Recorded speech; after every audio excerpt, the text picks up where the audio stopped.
name is Emad Labad, and I'm a restaurant operator. We serve American, Greek, and Mediterranean foods, all made in-house from scratch.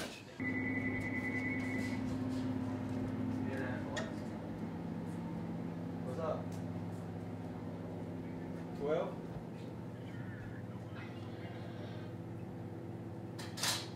Combo. You want a Coke? Gotcha, bro. Alright, man. Prime example right here. This guy's been eating here for over 10 years. He's handicapped, he drives a white car. He orders his food, we make it, and we bring it out to the car to him. He parks right up front. Like in the restaurant industry, you don't get chances. People come in, they try your dish, if they don't like it, or if there's something wrong with it, if they came in before and had it and tried it again and it wasn't the same way, they're done. They're just gonna stop coming. They won't tell you, they won't come up to you like, hey look, this dish wasn't really good. They'll just walk out and they won't come back.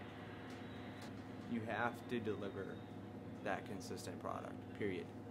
This guy was like a local high school football star, and then he went off to college, but he was a player. You know, all these girls, and then he had this one jealous girl shoot him, and that's why he's paralyzed now. He said he parked behind this white car over here.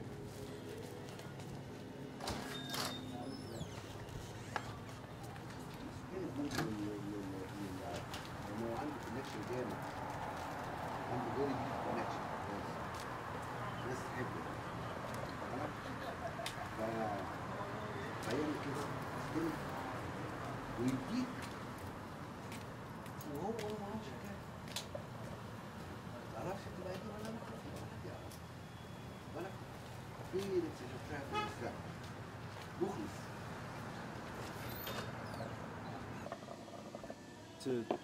Traditional hookah pipe, was raised watching my father smoke it. I fell right in line with him, and now I smoke hookah as well. It's kind of like a culture thing. Traditionally speaking, people like to smoke and drink tea and relax and order food, and so it all comes together. And he's a leader. He's always been a leader from day one. And we opened the restaurant in September 1992. We arrived here in 1990, September 1990. So after the Iraqi invasion, the American embassy in Kuwait called me and they told me Ahmad must leave Kuwait. So I told them he's 3 years old, how can he leave Kuwait alone? They told us you can live with him. So I was born in Houston, but we lived in Kuwait at the time. And so my father worked in the Kuwait Oil Company, and then Desert Storm happened. Saddam Hussein invaded Kuwait, and all the Americans had to evacuate, which including me. So my dad was like, well, my son, he's a little kid, so like, we'll just take the whole family. We are not forced, but we're scared to stay. You know, the Iraqi army, they destroy everything in Kuwait. While we were there, the Iraqis stole everything, damaged everything. So I stayed 1 week. Yeah, hesitated, go, not go, go, not go, until a bomb comes too close to our house. Then I decided to come here. And our flight landed in RDU, and you had the next day you had the option of flying anywhere else in the U.S. They would fly you anywhere that you knew, had friends or family where you'd like to settle. And my dad said, let's just roll the dice and see where life takes us here in the Raleigh-Durham area. So we realized that most of the Americans, they love our food. After the Kuwait liberation, and I get my money from the bank and my termination benefits from the Kuwait Oil Company, we opened the restaurant. We decided to open a restaurant because we realized we see all people like our food. So my wife, she decided to make Arabic restaurant. I paid all what I have when I bought the building. If you want to do something, do it perfect or don't do it. This is my way all my life. I'm not gonna screw up. That's the thing. I can't. It's too much pressure. Can't do it. It's not easy. It's not easy at all.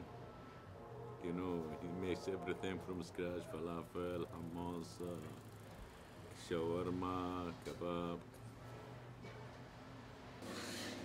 Well, the first year was really overwhelming. The first like six to 8 months was really bad. I had like ulcers, stressed out constantly. It was so overwhelming. I had no idea the load that I was about to get until it hit me all at once. I was like, oh my God.